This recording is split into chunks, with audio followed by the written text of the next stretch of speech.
1137화의 첫 번째 주요 장면은 헤럴드 왕이 죽은 연도에 대해 설명하는 로드입니다.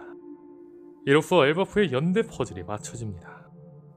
헤럴드 왕은 14년 전 로키에 의해 죽었습니다.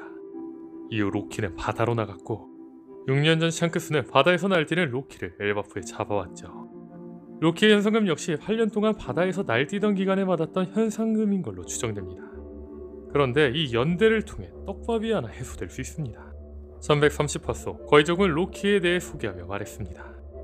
로키는 엘바프의 왕가에 전해지는 전설의 악마 열매를 가지고 싶어서 왕이자 아비인 헤럴드를 죽이고 그 열매를 먹었지.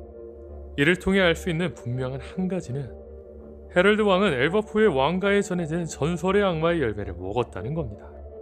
그런데 엘바프의 신화에는 태양신 니카가 존재합니다.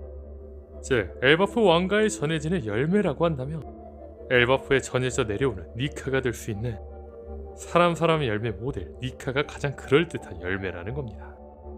다만 1137화가 공개되기 전까지는 6년 전 로키가 헤럴드 왕을 죽이며 투옥되었다고 추측되었습니다. 즉 12년 전 루피가 이미 고무고무 열매를 먹은 상태였기에 엘바프 왕가에 전해지는 열매 사람 열매 모델 니카를 헤럴드 왕이 먹었다는 추측은 말이 안 되었었다는 겁니다. 그런데 이번 1137화에서 헤럴드 왕이 14년 전에 죽었다고 밝혀졌습니다. 루피가 고무고무 열매를 먹기 12년 전보다 오래된 14년 전에 말이죠. 즉 루피가 먹은 고무고무 열매의 선대 주인은 헤럴드 왕으로 엘바프의 왕가에 전해져 내려오는 악마 열매는 엘바프에 전해져 내려오는 신으로 변할 수 있는 사람 열매 모델 니카일 확률이 다시 높아졌다는 거죠. 아마 헤럴드 왕이 죽으며 고무고무 열매는 어디론가 사라졌고 13년 전 후조가 이 열매를 찾아 세계 정부로 돌아갔으나 샹크스에게 이 열매를 빼앗겼고 그리고 12년 전 이 열매를 루피가 먹은 걸로 보이죠. 다만 헤럴드 왕의 열매는 로키가 먹었습니다. 즉 고무고무 열매는 두 개가 아니기 때문에 로키의 열매가 고무고무 열매라는 건 또 말이 안 됩니다. 다만 분명한 건 로키는 14년 전 헤럴드 왕을 죽이고 바다로 나갔으며 6년 전 샹크스에게 붙잡히며 엘바프에 투옥되었습니다. 또한 로키가 엘바프에 전해져 내려오는 헤럴드 왕의 열매를 먹기 위해 헤럴드 왕을 죽이고 열매를 먹었다고 말한 자는 유일한 생존자 야를입니다. 그런데 현재 야를은 매우 수상한 상태이며 그의 말은 믿을 수가 없는 상황입니다. 첫 번째로 유일하게 로키와 야를만 살아남은 게 이상합니다. 야를은 헤럴드 왕과 로키를 막으며 유일하게 살아남은 생존자입니다. 그런데 이 전투에서 살아남은 유일한 생존자가 서로를 죽이려 한 로키와 야를만 생존자라는 게 이상하죠. 두 번째, 야르는 헤럴드 왕의 정책에 반대하는 장로입니다.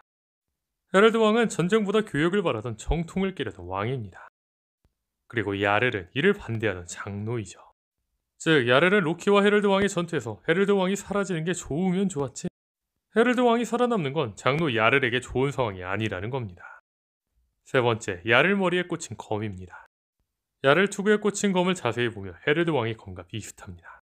헤럴드 왕이 야르를 죽이려고 한 증거가 있는 것처럼 말이죠. 즉 헤럴드 왕을 죽인 건 로키가 아닐 확률이 크며 유일한 생존자 야르이 말한 이야기는 거짓일 확률 역시 크다는 겁니다. 정리하자면 헤럴드 왕이 엘바프에 전해져 내려오는 열매를 먹은 건 팩트지만 로키가 헤럴드 왕을 죽이고 로키가 헤럴드의 열매를 먹었다는 건 야르 입에서 나온 일방적인 주장이라는 겁니다. 다시 말해 엘바프에 전해져 내려오는 신 니카가 있는 엘바프의 왕가에 전해지는 전설의 악마의 열매는 루피가 먹은 고무고무 열매일 확률이 높으며 이 열매의 선대주인은 엘바프 최강의 왕 헤럴드일 확률도 매우 높다는 거죠. 이 가설대로라면 로키가 열매는 먹었을지 먹었다면 어떤 열매인지도 굉장히 궁금하네요. 다음 주요 장면은 아우루스트 성의 흔적을 발견하는 루피 일당입니다. 먼저 아우루스트 성은 신의 기사단이 등장한 장소입니다. 이에 대해 조로는 바로 눈치를 채는 모습을 보여주죠. 그런데 현재 로키의 열쇠는 이 성에 있는 걸로 추정됩니다. 다만 샴록과 군코가 문지기를 쓰러뜨리고 로키를 만나러 갔습니다. 즉 로키의 열쇠는 샴록과 군코가 가지고 로키에게 갔을지도 모른다는 겁니다.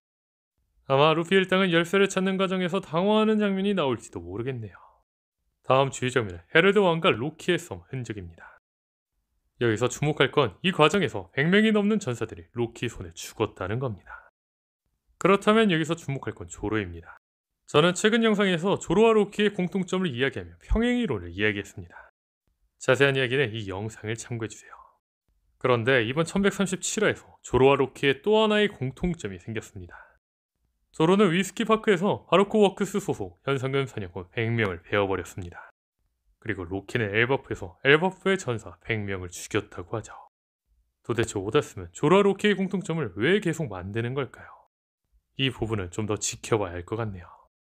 다음 주장면은 로키와 하이루딘의 관계입니다. 1137화 속 로드는 하이루딘이 다른 거인국 여성에서 태어난 혼혈이라고 이야기합니다.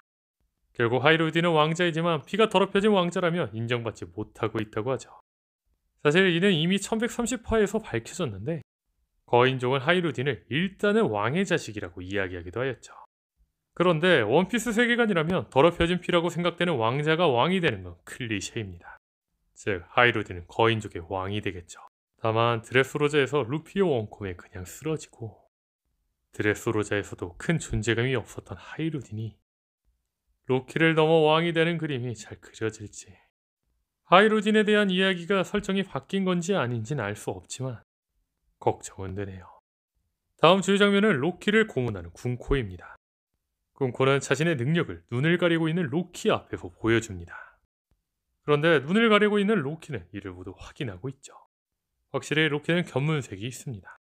그것도 상당히 발달한 견문색인 걸로 보이죠. 이런 로키를 제끼고 하이루딘이 왕이 될 수 있을까요? 다음 주 장면은 드디어 등장한 피거랜드 샴록입니다. 1137화 풀버전 분석 부분에서도 말했지만 피거랜드 샴록은 피거랜드 샹크스의 쌍둥이인 게 거의 확실해졌습니다.